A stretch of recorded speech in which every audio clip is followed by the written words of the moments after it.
Welcome back to Paranormal Roundtable. I'm your host, Josh Turner, and with me is my guest and, of course, my co-host, Martin Nunley. And we got a lot to talk about, so let's jump right back into it and let's continue. Thank you. Yeah, and one of the things I was going to say about the giant, I had a friend who he is a shaman, I've watched him remove an attachment from somebody, and I've seen this before. He's not the first Buddhist shaman I've seen do this. I had a Buddhist shaman who was Buddhist Christian. Now that's going to sound weird to most people who are uninitiated, but Buddhism is technically a philosophy. Christianity is a religion, and so he was a Buddhist by philosophy and Christian by religion, and he actually helped my brother. He helped bring him to Christ, and he helped remove an attachment. I saw my godson's stepdad remove an attachment, and one of the things that I saw, the same thing he saw in my mind's eye when I had my eyes closed, and I was like, I was there in the room as he was doing this, and it was this entity that looked, I don't even want to get into it, but anyway, he described it to a T what I saw. It was the same thing, and it was like 7 of us, I think. There was 1, 2, 3, 4, 5, 6, 7 people, I think, in the room. And so we were witness to this, and if you closed your eyes, you could see it. But so anyway, this guy, and this is what gives him some validity, but he told me that this was his take on it, that there were giants on the earth at one time, and that they had gone underground, and that there was a reptilian race that was responsible for the deception of mankind, and that them and the giants had basically switched places. Like the reptilians had gone underground and left the giants up here, because they were fighting each other, and then the humans, us, overpopulated, which we were the giants' original experiment. We were created by them.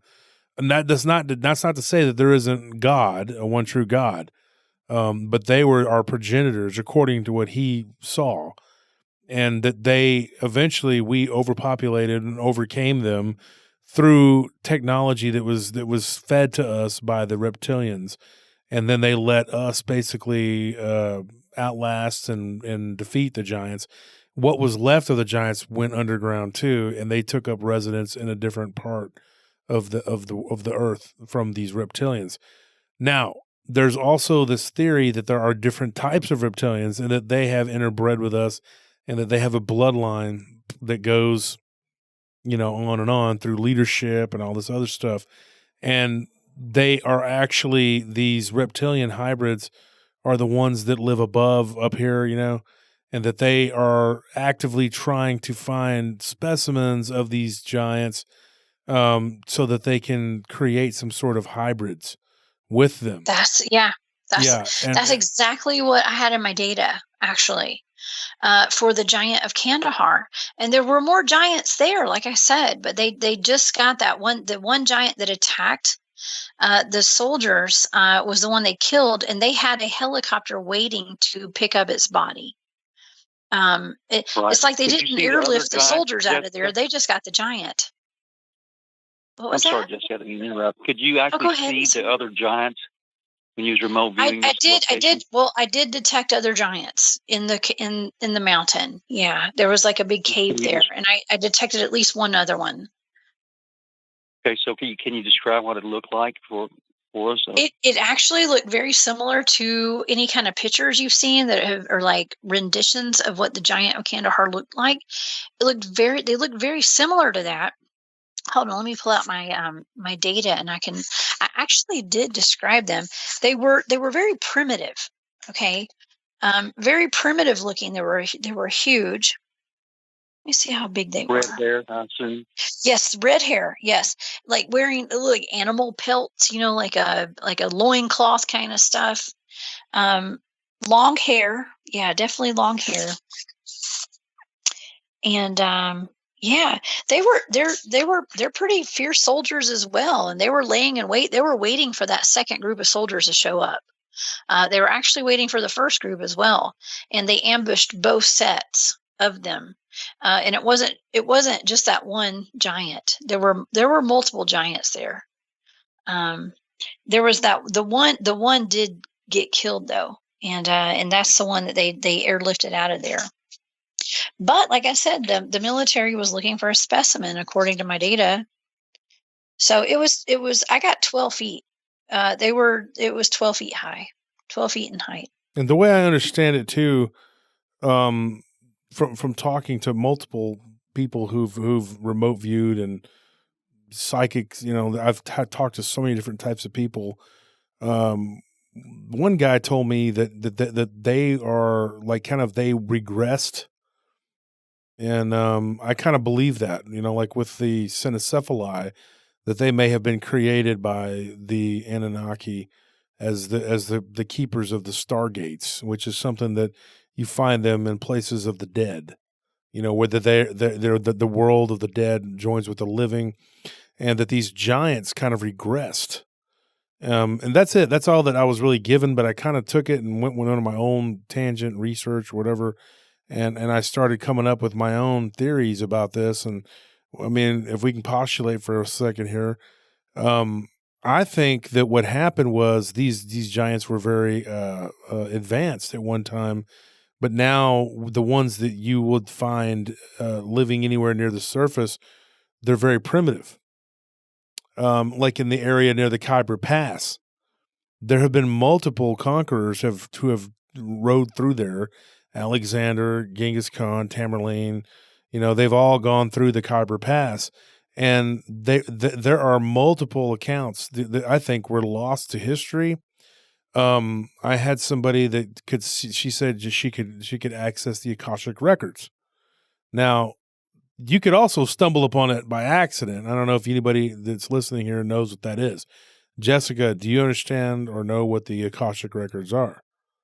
Yeah, I've talked about the Akashic records several times, and they are just a record of your past, your present, your future, all your past lives, anything that your life path is destined to, and what you've done in your past. Yeah, and according to what this person was claiming, they could see like the different interactions between the reptilians, the giants, the interbreeding, just the whole thing. And from what this person, well, this not person, it's persons, multiple persons that I've interviewed or talked to who aren't really willing to come out and talk about it or whatever, but they'll give you their take on it. And there is a good deal of ridicule that goes along with it because they act like there's some sort of fiction going on here. But what it is like, and from what I've been able to piece together, there was like a war, not only amongst the reptilians and the giants, but to enslave mankind. One was going to be our master one way or the other. But the reptilians had another group of reptilians that came from some wormhole, as you would call it, and into our world through a stargate, and they waged war with the other reptilians, and this was what they would call draconians.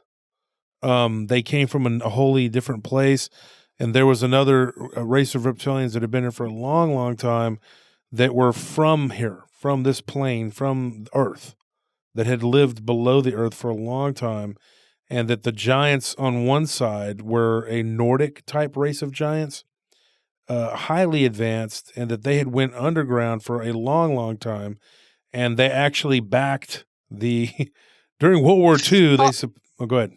Oh, no, I don't want to interrupt you, but that was a key part of my data with the giant of Kandahar, that they had Nordic descent. They were Nordic. But they were rogue. Yeah. They'd gone wild.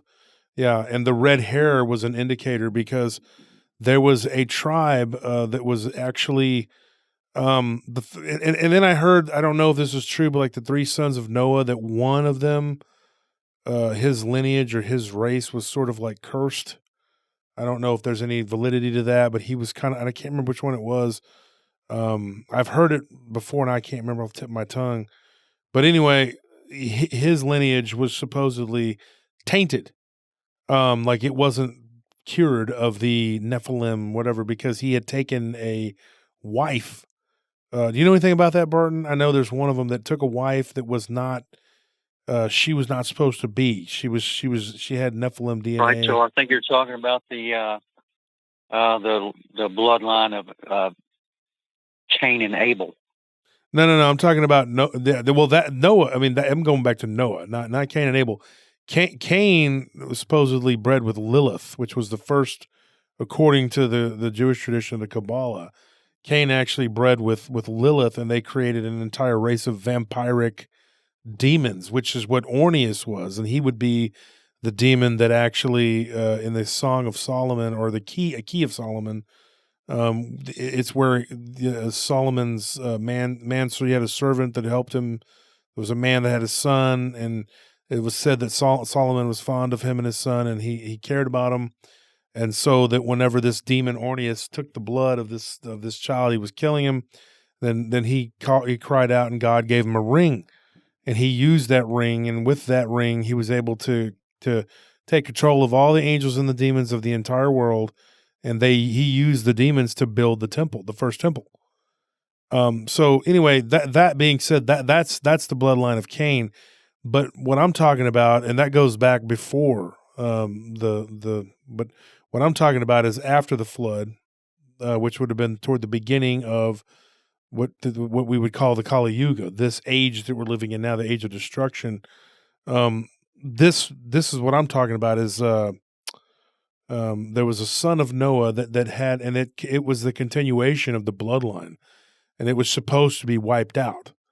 Now there are people that will argue, well, God doesn't make mistakes, this and that. I don't know why it is, but they're still around. Okay. The giants are still around, and they're making a comeback too. And not only that, but the primitive, the giants of Kandahar, those aren't the ones you need to worry about. There's an entire race of them. And there's good and bad, just like there are in all races. I believe that Thor was a Nordic giant. I believe he was real. I believe he really existed. Some people are just like, oh, that's crazy, because they think of it as Marvel Universe comic booky Thor. Yeah, that's pretty cool. I like Thor, the comic book, whatever, but this is not what I'm talking about.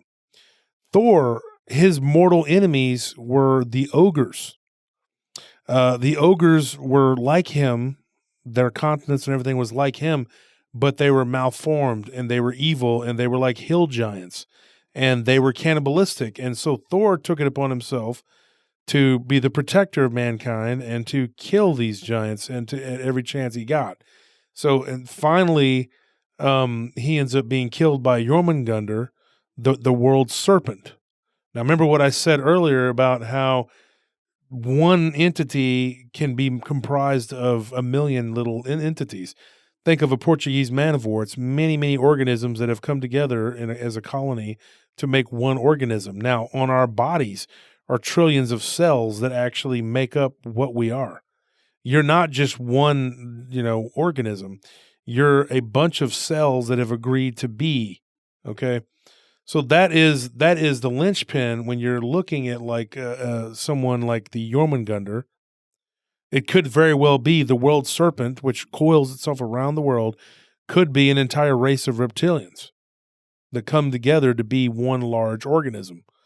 I know that sounds crazy and it's hard to follow, but follow what I'm saying. At the end, it says Surtur, the fire demon, the god of fire, the evil, whatever. He comes, and because everything happens all at once. Fenrir breaks his chains. He goes crazy, and he eats the sun and the moon, and then Surtur strikes the world with fire. Jormungandr breaks the world apart through tidal waves. Thor is called upon to do what he's got to do. He goes and he faces Jormungandr. Jormungandr is defeated, but he dies from his wounds because he gets bitten by the poison, and the reptile kills him.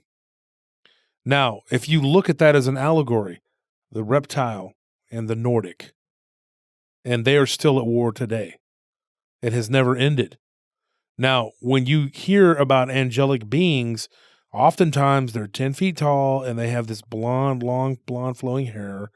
And I am almost convinced, I'm not 100%, but I'm pretty close, that I ran into one of these beings on my travels one time. I went a little too far out of my body, and I came against what I thought was a wall. And I may have talked about this on my show. This wall, I look up and it's a being. It has a head.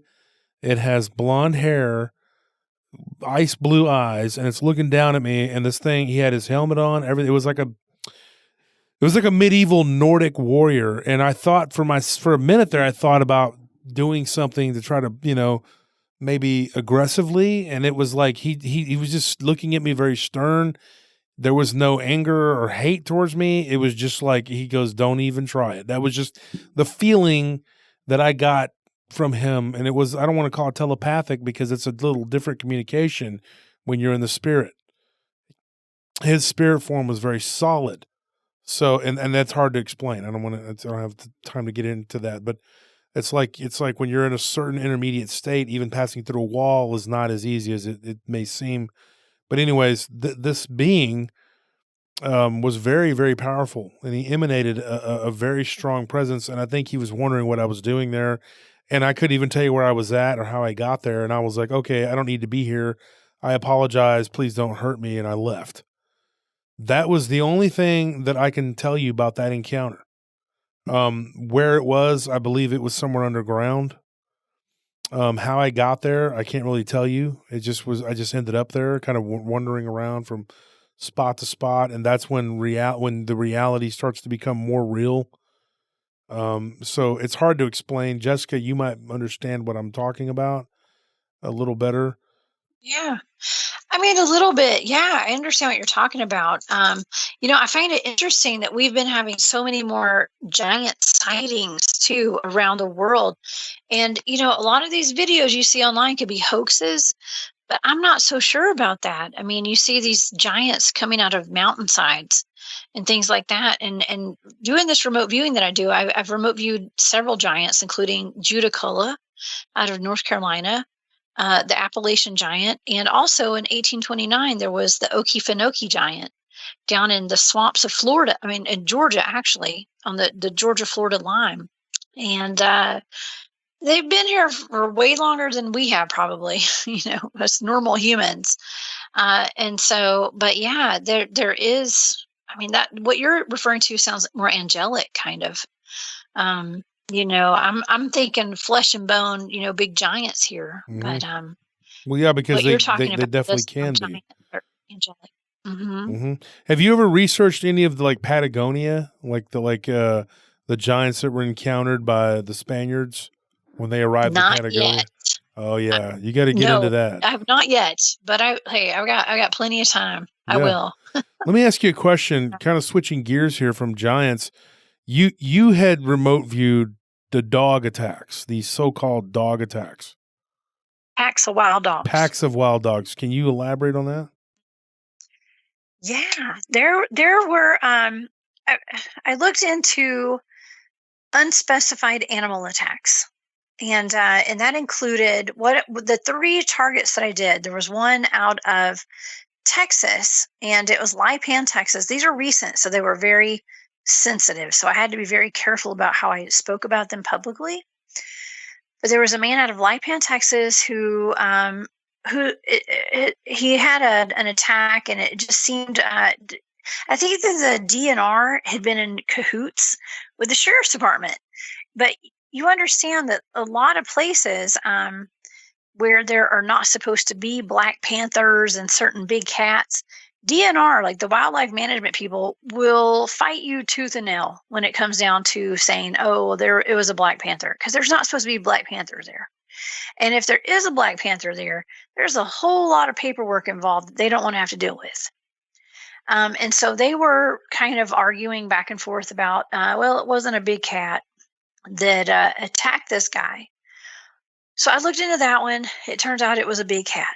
Okay, so that was part of the remote viewing that I did for the unspecified animal attacks. And then I looked into the 2 separate cases out of East Tennessee. And there was a gentleman named Tony Aarons and a female who was killed there right after he died. And let me get her name too. Hold on, I'm pulling up my information here. I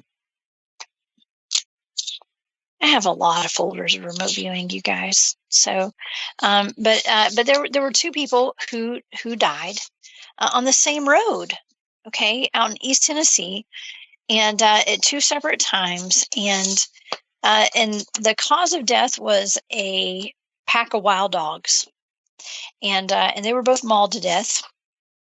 It was Amber Miller, and this is in Cott County, Tennessee. And this happened April of 2021 and June or July of 2021. And the reports were they were both mauled by packs of wild dogs. Well, there was a man who lived down that road who had something like a Cane Corsos. I say Cane Corsos, but I believe they're pronounced Cane Corsos. And big dogs like mastiffs, like bull mastiffs. They're very vicious. They can be vicious, yes. And he had sicked one of his dogs on a police officer or somebody one day. And so there was a pattern of violent dogs, okay, in the area. And so, but people were saying it was a little bit weird, but it was probable, like it could have happened that like his dogs got out, right? But it was really weird because the local law enforcement had not taken those dogs in to quarantine them or to put them down or anything like that. They weren't blamed for these deaths, and these people were mauled to death. And actually, the woman who was attacked, she lived for about 5 days, I believe, after this attack happened. And she was, I assume she was able to tell people what happened to her, but she had lost 40-something% of her flesh off of her body. I mean, she was mauled, and she lived long enough, and I think her organs failed or something, but it was very brutal. And so, people were a little suspicious as to what happened to both of them. And, the law enforcement in the court system there, apparently the judge had put a gag order, apparently on the hospital staff, not to talk to reporters and the public about it. And so it just got really suspicious. And so, of course, I caught an interest in this, and I looked into it, and my data was a little interesting. I immediately picked up on both of these cases that it was not a pack of wild dogs, and there was one big, large animal responsible for both of these deaths. I mean, a large animal, and excuse me, it was the size of a bear. Okay, and at first I was like, well, I was thinking maybe it could be a bear, but as I'm remote viewing, like I don't label things. But I kept hearing in my head, like the first Tony Aarons is the one I looked in first, and I kept hearing zombie bear. Okay, I was thinking, okay, excuse me, what is a zombie bear? First of all, and I know cryptids, and I know Dogman, I know Sasquatch, but I'd never heard of a zombie bear. But I kept hearing this repetitively, zombie bear. And so I thought, well, that's kind of weird, And so I remote viewed the woman who was attacked, and I kept picking up that it was a large animal the size of a bear, and eventually zombie bear came up again. And so I saw there was a pattern where I saw that whatever attacked the man attacked the woman. Okay, it was the same, being, whatever this is. And it wasn't very definitive as to like what it was, but it was a large animal that attacked both of them, and it was very savage. And so, of course, I did like my remote viewing show on it, and I felt really weird having to go on air and say, well, I picked up it was a zombie bear. I don't know. A lot of times my data doesn't make sense to me, but this is just what I get. And so my friend, Barry Littleton, watched the show, and I'd sent him my data, and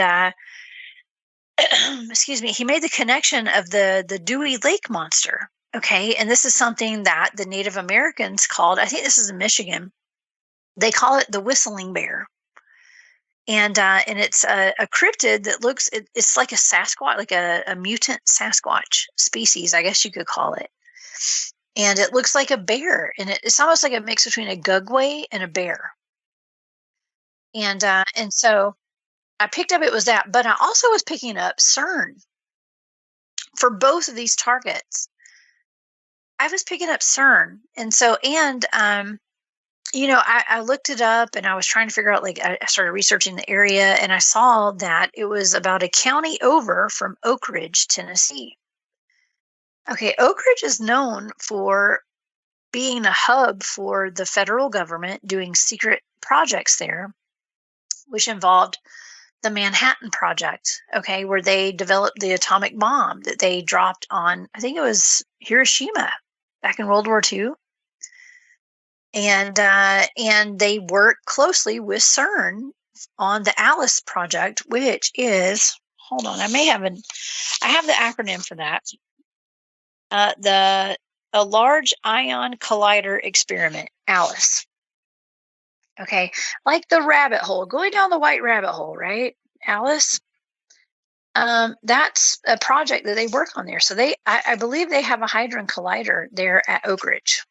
Do they admit all this? I don't know. I know they admit the ALICE stuff, but I think there's a whole lot more going on there than we're aware of.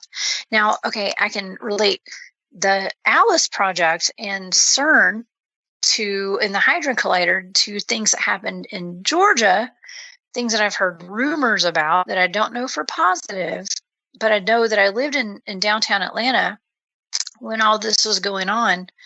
And I heard rumors that there was some sort of program going on there where they had a hadron collider somewhere near downtown Atlanta. And when they turned it on, there was chaos, there was murder, the crime rate went up, people went kind of nuts, and something very dark came out of it. So is that happening there too? I don't know, but what else would create a zombie bear? And this zombie bear. Go ahead, Martin. I'm sorry, Josh. But I was just going to say that 177 miles straight up from Cobb County, Tennessee, is Knott County, Kentucky, and we had a 13-year-old boy who was killed up there in what they called a dog attack. If you ever get a chance, Jessica, I'd like to suggest you remote view that. Mm-hmm. It'd be interesting to hear what you have to say about that. Sure. It happened in 2020. Yeah, I will definitely will. Jessica, this is zombie bear thing you were describing. You said that it looked like a cross between a gugwee. I was assuming it could have been like a gugway type. It appeared to be somewhat of like a mutated Sasquatch. And I made that connection because with my conversations I've had with Barry Littleton, my friend who comes on the show, who's an experiencer, a paranormal researcher, and he and I do a lot of things together. Like we combine our research, just like any good researcher should, He does a lot of book research, if you know what I mean. Like, I don't want to say armchair research, because that's it's not to say that's insulting, but he does like the book research, okay, and then I'm like the boots on the ground in a lot of ways, and doing the remote viewing, which is a little different. But together, he and I are able to put a lot of information together, and we come up with some answers, possibilities.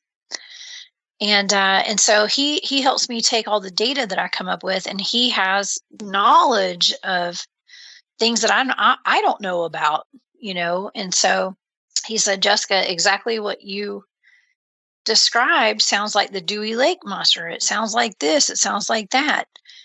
And together, and we're able to put our minds together and to try to come up with some solutions and answers. So he did say the Dewey Lake monster. I actually have pictures of it. like drawings and renditions of it. It does look like a bear, but it looks like a bear, but it has kind of webbed hands and big claws. And the one thing that kept coming out in my data with those 2 attacks were like these huge claws. And this being looked like a bear. So, but could it have been a dog man? Yeah. Could it have been a Sasquatch? Sure. It was something, but it definitely wasn't a pack of dogs. Yeah, it was not a pack. Here's the thing about the zombie bear thing. Now, this has come up before.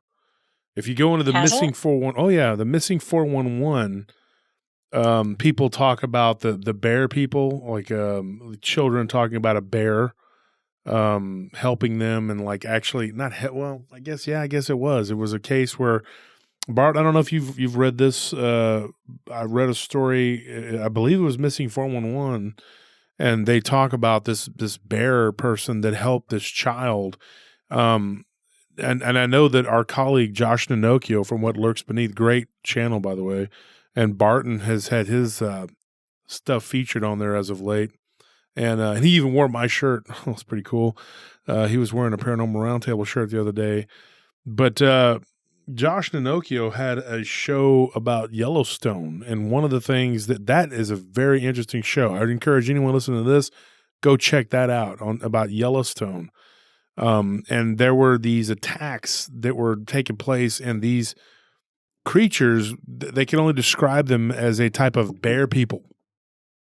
And they had like these. No way. Yeah. And they had like these blue markings on them. Like underneath the fur, they could kind of make out like this, and there was a guy that was held hostage by them.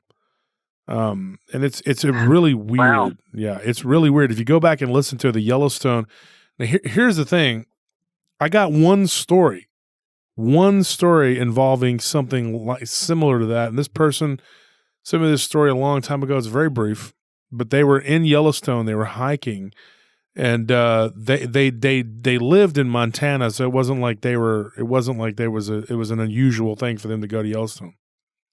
They lived in southern Montana, and so they were in Yellowstone, and they were hiking. It was a guy and his girlfriend, and he claimed to have witnessed. She caught only a glimpse of this thing, but it looked like the arm of a man, like it was the right arm, I believe he said. And it had a weird, a weird tattoo looking thing on it, like a person would have, but it was like a circle.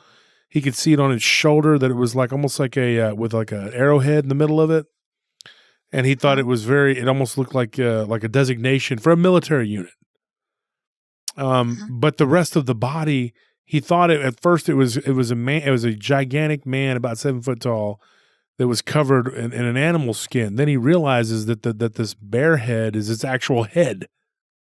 Whoa. Yeah, and the right arm, he could see it. And this guy, and it's kind of freaky, man. He gives me this story, but anyway, I'll call him K, because I don't yet have permission to just come out and say his name, but I mean, I'll call him K for now.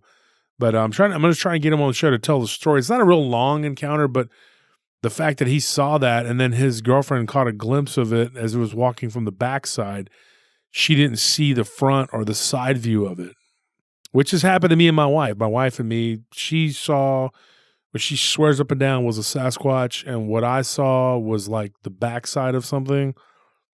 I couldn't tell you. It had to have been some sort of bipedal something or another, but I can't claim a Sasquatch sighting because I didn't see a head. I didn't see I didn't see all the body like she did, and she just saw it from the side profile. Said it didn't have a snout, so I'm assuming that's a Sasquatch. But anyway, it was one of those where she doesn't know what she saw, but she saw something weird. But he definitely saw it full on, and he said that they both described the smell of like death, like blood and rot. Wow. And they felt like this creature. There was more than just that one creature, but they couldn't see it, because they heard a weird, like kind of a guttural, the way they describe like a I can't do it, like a like stuttering, that it comes from the throat, and the way that when he did it, he like did it perfectly, like the way he said he'd been practicing to try to show me. And she's like, that's what it sounded like. I can't redo what he did, but anyway. You know what? That's something that did come up in both of these targets I did with the two people who were killed in East Tennessee, was this horrible stench that came with this beast that attacked them. It had a terrible stench to it, like a bad odor. So it's kind of correlating with what you were just talking about, with whatever those people saw, and they said that it smelled bad. So, and we get that a lot with Bigfoot, Sasquatch. They smell bad. Oh yeah, they have a horrible odor that goes beyond like any because and somebody had told me this when I was doing some research in an area in between Lexington and Rockdale. I had researched a case of a Bigfoot because there was something that happened when I was a kid to some family friends of ours that their chickens were killed. And so I had gotten a Bigfoot sighting in that area. So I went out there with my brother, and we went out there. We checked it out because me and my brother used to kind of do like research together, going and looking at stuff, checking it out. And one of the things that came up was this person talking about how bad the smell was from this thing. It was just an encounter with someone who had seen it on their property. It literally walked across their lawn. It had happened like back in the mid 90s. Or I think it was like 1998 or something like that. And they were telling us about it. And we went out there because we had my dad and my stepmother had lived out there close to that area. And so we were like, hey, we could go out there and we could check it out. And my stepmom, I guess they knew who she was, whatever. So we went out there and we checked it out. The report of the stench, one of the things the guy said was like he's an avid hunter, and he had killed hogs and he had killed elk and deer and all kinds of stuff. He had traveled all over to hunt, and he's like he was taking out the garbage, and at the garbage they would burn part of the trash. So he was going out into like about an acre behind his property to burn the trash away from the storage sheds and the carport. And of course the house, but he was burning some trash, and he said this thing walked right across the yard, the lawn, and stared right at him. And he's just sitting there in disbelief, And he said that he thinks that it was kind of hiding in some brush, but when he started messing with the fire, it brought it out. And he said that the smell was so overpowering it almost knocked him over. He said I could have passed out from it. And he asked me about it. He said, why is it that smelled so bad? Because a lot of people will say, well, they live their whole lives out in the woods, and that's why they smell that way. Okay, why don't other wild animals smell like that? Yeah. I've asked that question, and nobody can answer me. I've had all these Bigfoot researchers and all these whatever tell me, well, it's because they live out in the woods. And if you lived out in the woods your whole life and you didn't bathe, you'd stink too. And I'm like, yeah, and you don't get around, another animal like a deer or a hog, and all of a sudden it's just an overpowering smell that wants to knock you dead.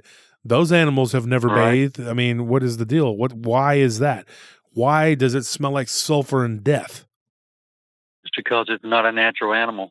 Not at all. I was going to say maybe it's demonic. Yeah, I mean, was that what you guys think? I mean, why do Dogman and Bigfoot? Now here's the rub. The thing about Dogman though is that it doesn't always have a smell. I don't remember a smell associated with the one I saw.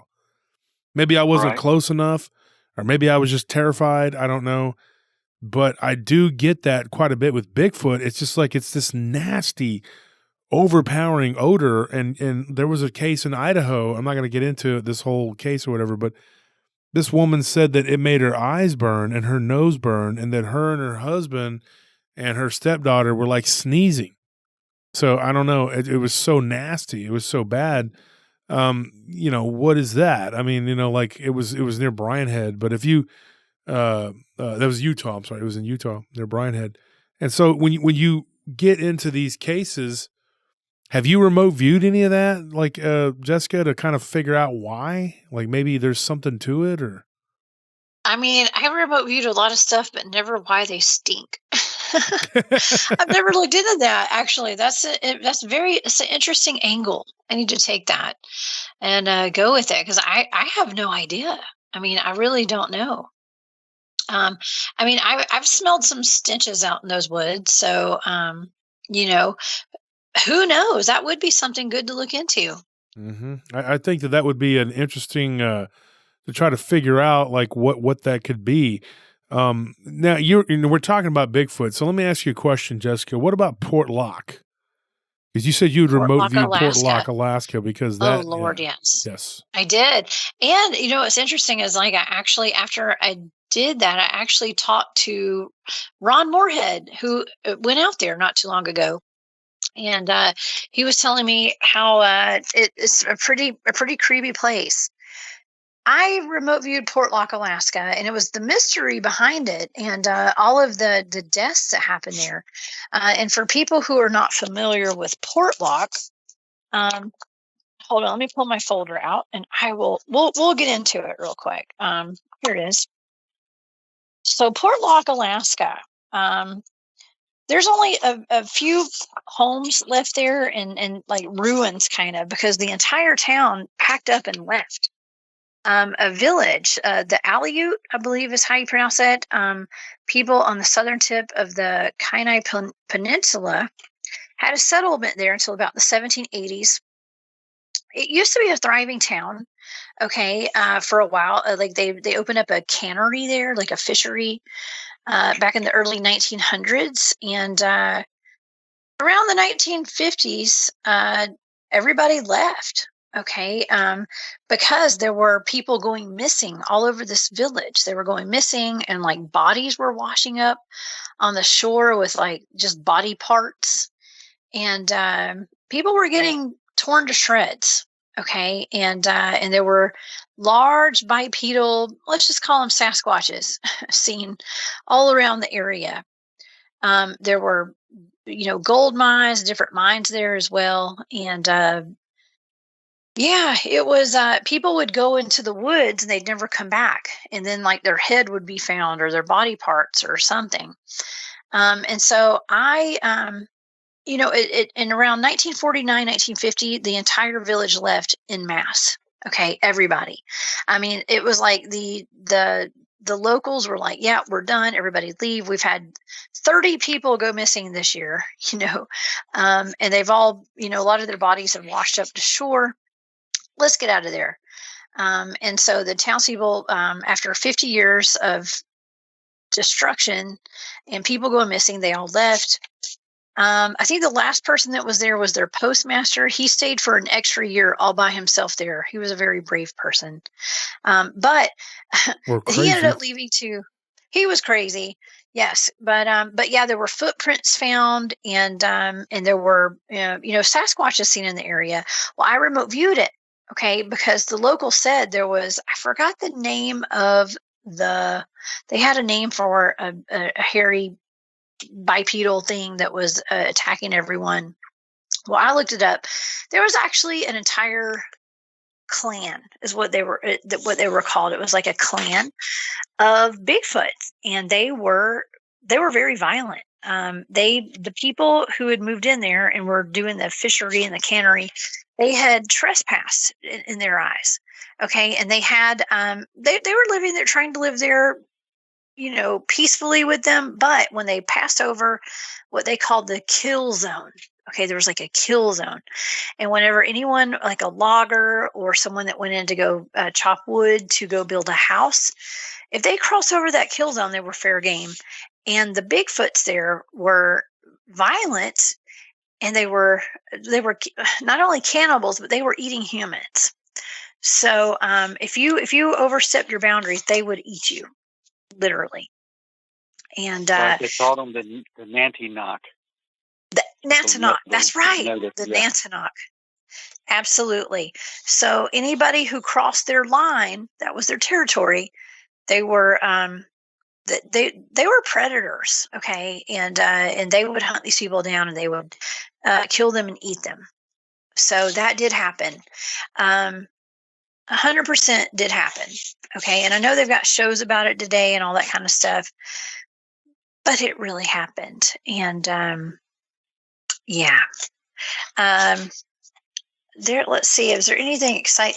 Yeah, that was it. They just, they're there to this day, by the way. They're still there. So I absolutely would not go there if I were you. I wouldn't go there unless I was heavily armed and had a bunch of bodyguards around me 24/7. Now, here's another interesting thing about that is that I also remote viewed the Dark Pyramid or the Black Pyramid in Alaska. Now, for those of you who are not familiar with the Black Pyramid, this was something that is a rumor. People weren't sure if this was real or not.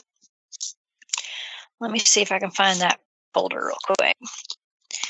I looked into the Dark Pyramid, and I actually had a friend of mine who is a remote viewer who lives in Idaho do this target with me, because it's always good to have someone else do a target to see if we both get the same data. And guess what? We did. Okay. We both came up with the same data, and it turns out there's this huge pyramid. It's bigger than the Pyramid of Giza, and it's in Alaska. You know, there's a lot of stuff hidden in Alaska that the government doesn't want us to know about, and, you know, they lie about. But I did get that there's a gigantic pyramid. It's very ancient. It's covered in hieroglyphics, just like the Egyptians did. I think that some. Well, this is getting kind of deep, right? But I believe that there's civilizations that came from Mars and other planets, and they settled here. And I think it was probably some of them that actually constructed this. Okay, but it has connections to the moon as well. But anyways, yeah, it's a no-go zone, and this is heavily guarded. It's a power source, okay, and it's made out of obsidian. There's a whole lot to this thing. It's like a power source, a generator, an energy field. There's reasons that the governments and whoever's guarded is heavily guarded, like I said. They don't want us to know about it. It has the ability to destroy the world. Okay, I was picking up Thanos vibes. If you guys know who Thanos is from Marvel. No, who's that? Comics. Right. You know who that is, Josh. So, but anyways, so the Dark Pyramid's there. When I was exploring that, I was picking up on a whole bunch of energy weapons and things like that. And I also picked up on those with the Portlock, Alaska case, right? Energy weapons, and that's like HARP, okay? Like the weather manipulation and things like that. These high frequency, I'm going to call them weapons, okay? And what that is, it actually, these all sit within the Alaska Triangle. And the Alaska Triangle is like the Bermuda Triangle, but it's in Alaska, and it's like an area of high strangeness. And like when you fly over it, your compass and all that stuff, your equipment starts to malfunction, just like the Bermuda Triangle. And I have a friend up there named Fred in Alaska, who has his own YouTube channel. He's a Sasquatch researcher and a tribe elder of the Karyong tribe up there, and Native American. Okay, and he's been on my show a couple of times. He's a friend of mine, and he said that he's flown in airplanes over this area where the Black Pyramid is, and the equipment malfunctioned and the radios went wonky, and actually a voice came over the radio, and they got too close to where the pyramid was, and they said, yeah, you need to turn around now or else. Like a voice came over the radio and was like, turn around. You were in a no-fly zone, that kind of stuff. But even though this is not supposed to be there. But anyways, yeah, it's, I believe that they say that wildlife in the Alaska Triangle is way more violent against humans, way more violent. And that would include Sasquatch, okay, in my opinion. And that's, that includes Portlock, Alaska. That includes where the Black Pyramid is, all this stuff. But you got to think, like, there's also all that weather manipulation going on up there. Like the HARP is located, there's like a HARP center up there. And Lord knows what all they got going on up there. We don't know. But it adds to the high strangeness to what goes on in Alaska. And I think what it's doing, those Sasquatch clans that are in the Portlock area, I think that they are agitated. I think that they're agitated. I think that they're probably hearing these high-pitched frequencies all the time. And it's just pissing them off left and right, and yes, they probably are more mad, and they probably do hate humans. Why do you think But that that's is? just from my data. Well, I think it's because of the frequencies and the man-made high-pitched sounds and things like that are going up. Those energy weapons that are up there. I think they're just pounding all the wildlife all the time up there. Probably the humans too. And it makes them more agitated, or Violent. Oh yeah, Yeah, okay. violent. Against anything and everything. It's like a constant dog whistle. Okay, that's how I would describe it. But humans can't hear it. And you think the pyramid was built by an ancient civilization that came from another place, like Mars? Mars. I picked up Mars. Yeah. What did you get from the remote viewing of the Dark Pyramid of Alaska, as far as like the people who created it? Or did they what did they look like? What were they, giants, or what were they? You know what? I didn't pick up that they were giants. They were. I don't know. Okay, I didn't pick up like what they looked like. But I just picked up like what was made there. It was the same people who made the same culture, let's say, that created the pyramids in Egypt and the pyramids all over our world. Okay, but this is one of the first ones, is what I was picking up. They came to Earth. They built this here, and it's just got a whole lot to do with energy flow and energy and energy generators and things like that. Something about that had some connection to the dark side of the moon, but they came from Mars. This is a no-go zone, and yeah, I don't know. I didn't pick up on exactly what the people look like, but they're otherworldly. We would consider them extraterrestrials, but I honestly, from my data that I got, I pick up that like they're extraterrestrials, but they are what we are today. If that makes sense. Does that make sense? So we They're us. So like that's our ancestors. That's kind of what I picked up. Yeah. Wow. So that's what the pyramids. So these beings came from Mars, and they created our pyramids. I believe so. At least the Dark Pyramid. Yeah. Well, the Dark Pyramid. I mean, and that's the other question I was going to ask, is why is that one black?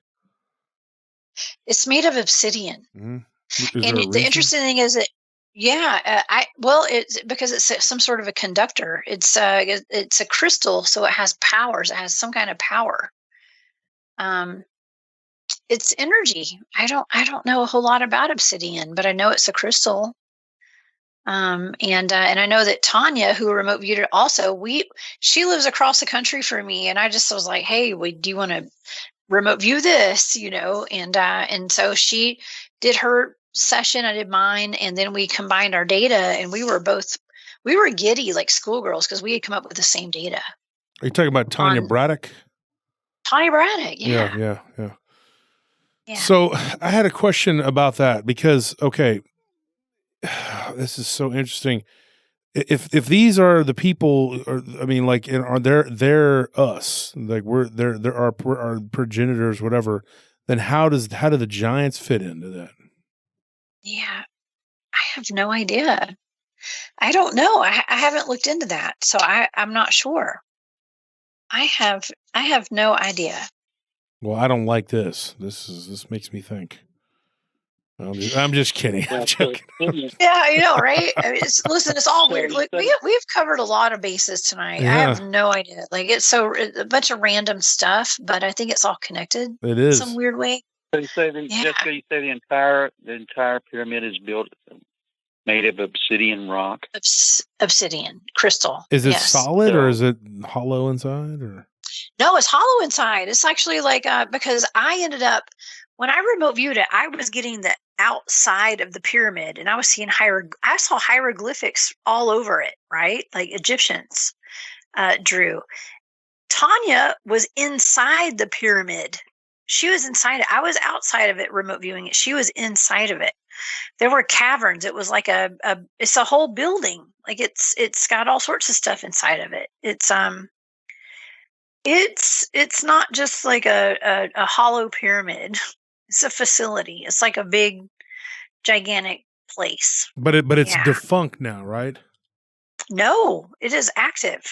It's oh my active. gosh! So there's beings inside of it? Yes, it's currently protected by governments and militaries and stuff. Yeah. What the heck? So you can't get anywhere near it. Oh, so, okay. So the people, in your opinion, I guess I should say, the people that originally built it, they're long gone, and it's just did they die out, and then our government co-opt it? That's what I picked up. Yeah, it's very ancient. I mean, it's super ancient. Yeah. Because our civilization. But there are modern day people there protecting it for whatever reason. It's almost like hidden ancient history kind of stuff. Like it's off limits to us normies. Us common folk. It's off limits. Because Barton, we've talked about this. Me and Barton have spent many hours just talking about this kind of stuff, and we've actually interviewed probably 50 people who just on the phone without even actually recording it. And then I was like, Barton, we're having all these conversations with these people. We need to just start recording it.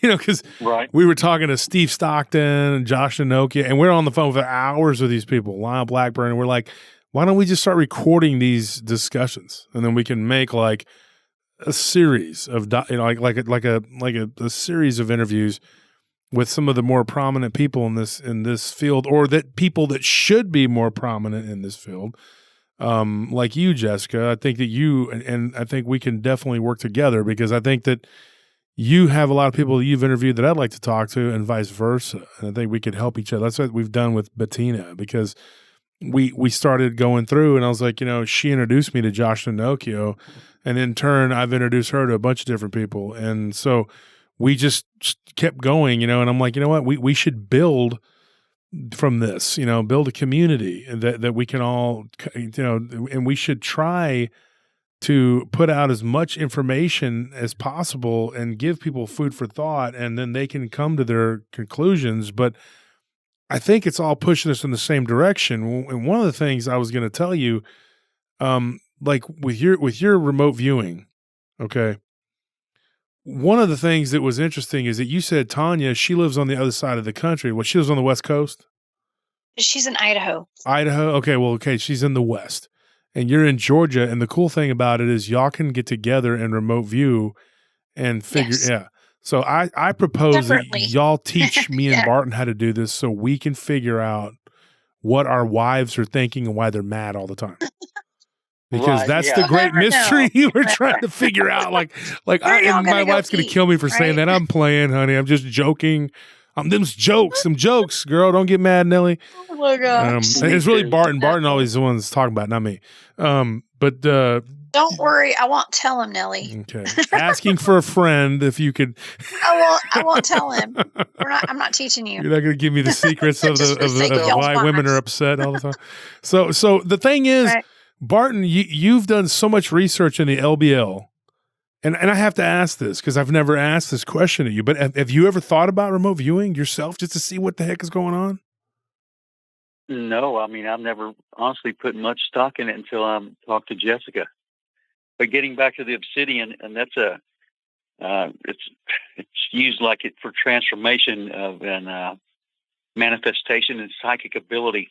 Huh?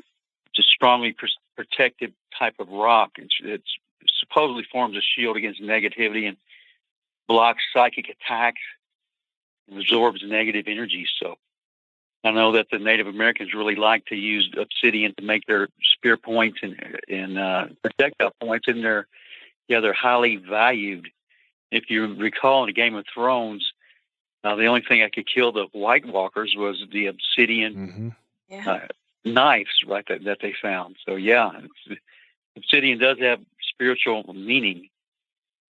Yeah, think about it, because the Aztecs used obsidian. They didn't have metal. Aztecs used it. Mm-hmm. It's a lot of the Mayans cultures, Mayans used it. Yeah, so it did have a special meaning to them, and it was more of a spiritual type of stone. And I've seen Mayan examples of flint knapping. It was just mind-boggling. It's just crazy, intricate carvings out of this obsidian, and it's like, oh my gosh, I'd love to have something like that. But yeah, it has a lot of meaning, and to think that an entire pyramid is built out of that, larger than the Great Pyramid, did you say, of Giza, Jessica? Yes, that's right. Wow, it just boggles the mind. And obsidian is one of the sharpest stones. I mean, like it can cut you very easily. You can sharpen it, I think, probably better than you can metal. I mean, sharper than, it's unreal how sharp it can be. Yeah, but it's brittle. It's like glass for sure. Mm-hmm. It's very brittle, though. That's the difference. Okay, folks, so that's going to do it for this episode. Tune into the next episode where I return with my guest and with Barton Nunley. And thank you for listening to PRT. Don't forget to like and subscribe. Good night.